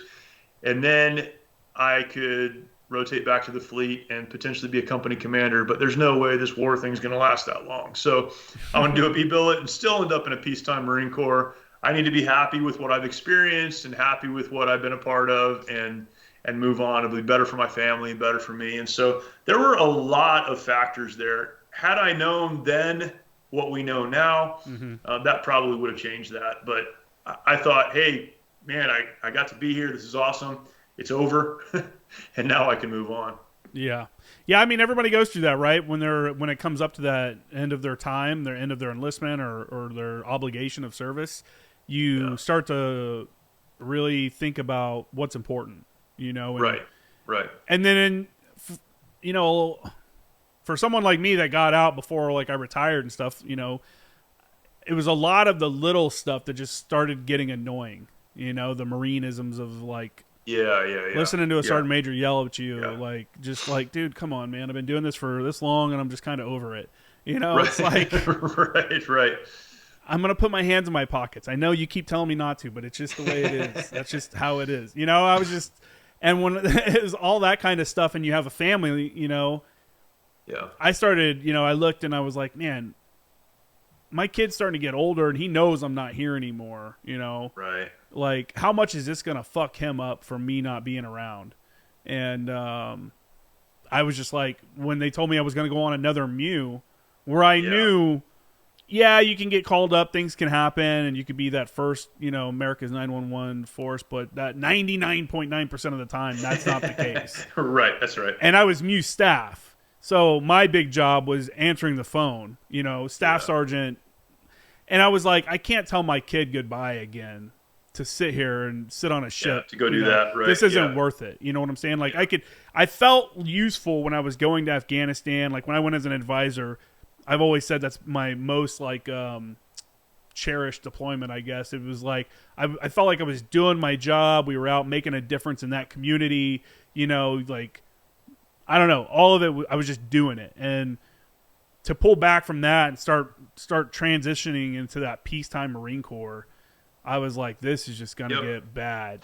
This feels like it's just not the same. So everybody goes through that, though. And everybody has their own reasons to either stay in or get out. And I would tell, there's a lot of people that came up to me, a lot of staff sergeants. I was a staff sergeant at the time. A lot of staff sergeants were like, dude, you're getting out? Like, what are you doing, man? You're like 8 more years, it's only 8 more years to retirement. And I always told people, I'm like, look, man, I know a lot of morons that are surviving out in the real world. You know what I'm saying?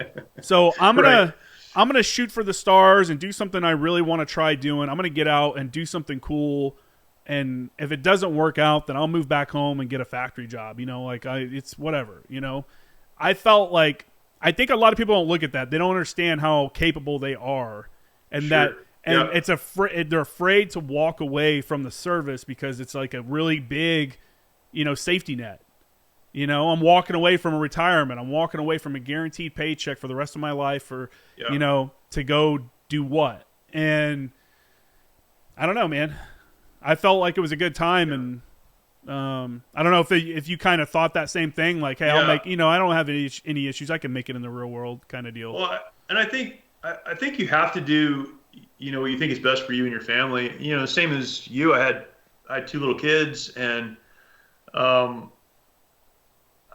was gone, the majority of the time that we'd been married, and so you have to say, you have to look at all those things and say, what's best for me, what's best for my family, what's best for this situation, and again, you make the best decision you can with the information that you have, and for me at the time, the information I had was, the president just said mission accomplished, like we're done with this thing.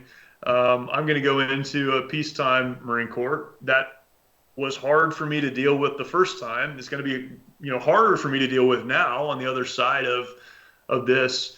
And, you start to do all of that and think, okay, I'm very thankful for what I was able to do, but it's time for me to move on. Mm-hmm. And, hindsight, right? If I had known 7 months later, 1-5 was going to be in the first Battle of Fallujah, and if I had known all those things, it probably would have changed some of the decisions that I made, but I didn't. And honestly, it's probably a good thing that I didn't. Right, you make the decision you can with that information and try to do what's best for you and your family. And well, just like other people, I hear people all the time say they wish they would have gotten to deploy, they wish they would have gotten to do this while they were in, they missed deployments and stuff, and I'm like, man, how many dudes were killed on that deployment? Yeah, sure. You could have been one of those people. Like, be happy that it is what it is. This is I don't know.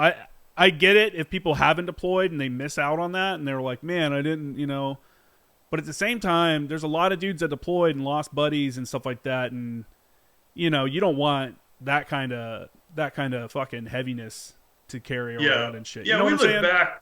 Yeah, we look back with kind of rose-colored glasses, right? Everything would have been fine. I would have deployed. If I had, awesome. Then everything would have been amazing. Well, maybe not, right? Maybe not. You have no idea, but you didn't, and this is where you are. So you really need to take advantage of that. And I don't know a better way to live.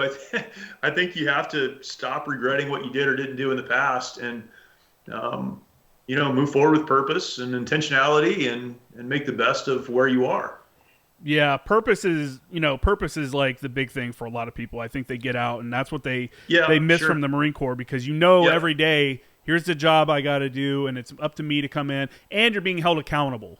I say I got out because I was tired of the bullshit, and that's like the little stuff that makes you get a haircut every week. Make sure But I didn't mind being held accountable for being good at my job or holding other people accountable because it was serious.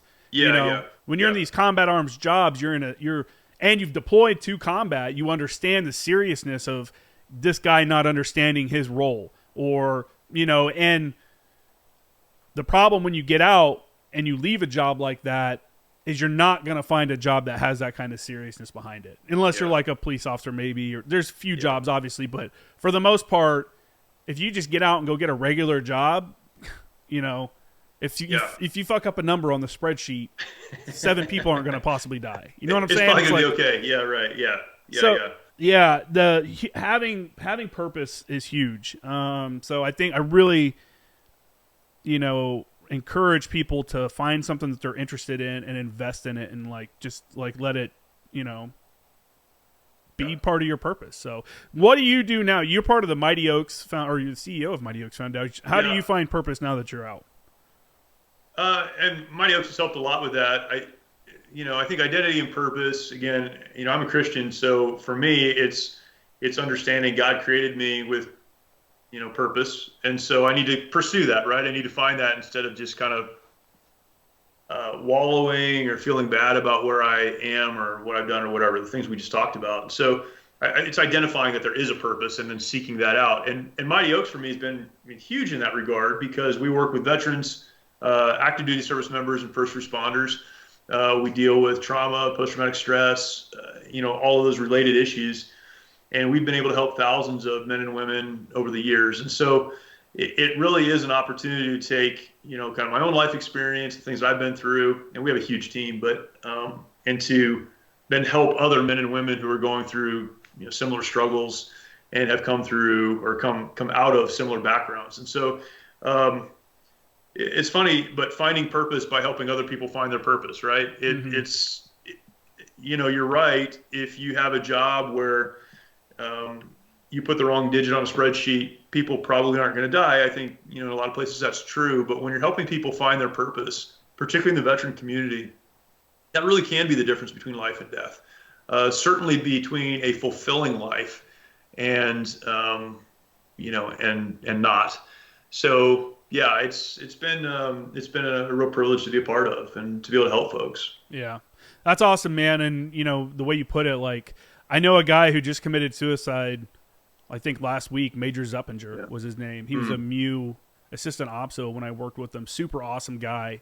He just had a rough go at it, I think, after towards the end of his career and stuff. And it's like, when you hear that, you're like, fuck, man, like another dude. And I was talking to a dude, and another guy was like, hey, did you know him? Did you hear about this? And he's like, man, that's like 10 dudes I know that's killed themselves now. And it becomes like part of it, of like being a veteran, I guess, like, dudes.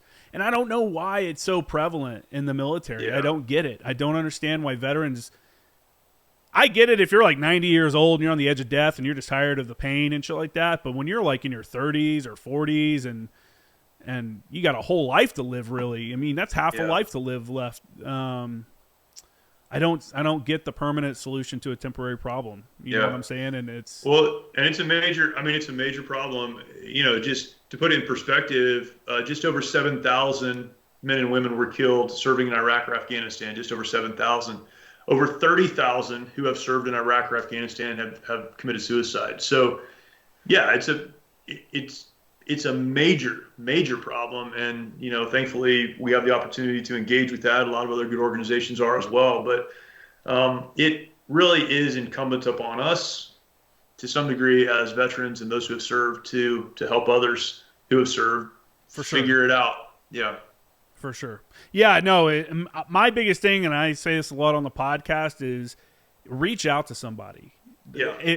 Not if you're suicidal. Well, yeah, you should if you're suicidal, but reach out to your homies. Like, when's the last time you talked to someone from your unit? Just shoot a text and be like, what's up, man? Hope you've been great. You may not get anything back. You may call and not get a voicemail and just leave a voicemail.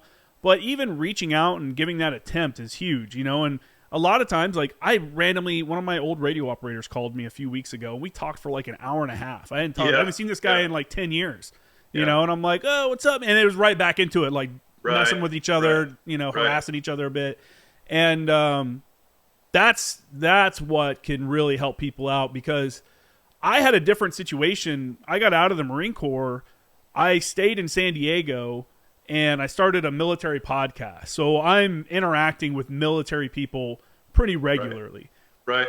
A lot of guys get out. One day they're a corporal in an infantry battalion, and then the next day they're Joe Schmo back at their hometown on their mom and dad's couch, and they're like, what the hell just happened? Yeah, that's right. And it's like, it's such a transition that for those that haven't gotten out, you don't understand it. But when you're cut off, when you're no longer there, it's weird, because the guys are doing stuff. There's a field op coming up. There's a dude's got duty on the holiday, and like, you start to, I don't know, it's just so weird. But down to it is reach out to somebody, say what's up. You never know how even just a text message or a phone call could really change somebody's day and kind of what's going on. So that's exactly right. I think that's great, man. I love it when veterans are working with, running veteran organizations and trying to do positive. There's a lot of shitty ones out there where guys are just trying to get money in a nonprofit form. Sure. That is a reality, but there's a lot that aren't. There's a lot of good organizations doing stuff, and I always tell people to try to get involved. PB Abate is another one I've talked about on here before. Those guys have a pretty good social media presence and a thing going. I think for our generation of veterans, these smaller organizations that are kind of run or marketed on social media are way more impactful or useful for us than like the American Legion or the VFW. I go to the American Legion here and I just can't relate with these guys. And it's nothing against them. They're just, I'm like the youngest dude by 20 years. Yeah, right. You know, and it's like, it's a great organization and they do a lot of great things. But I think if you're like me and you don't necessarily feel at place or at home in one of those organizations, seek out some of these other ones like what you're running here, and like I said, PB Abate and stuff like that, and see how you can get involved or how they can help you out, because I think it's great. It's good. Where can people find you on social media, man? The easiest place to find me or to find out about Mighty Oaks or to connect to social media is just use my name, JeremyStalnecker.com. I have a website set up, and some other podcasts I'm involved with, all my socials. I have a blog there. Links out to everything I do is right there. So pretty straightforward. Well, I'll throw your website link in the show description for people to check that out. Great. As always, my Instagram is Former Action Guys, Former Action News. Those are my two. My website's jkramergraphics.com. Hit me up if you're looking for unit t-shirts, graphic design, and all that. And that's it, man. I really appreciate the convo. Awesome. Thank you, man. It was great.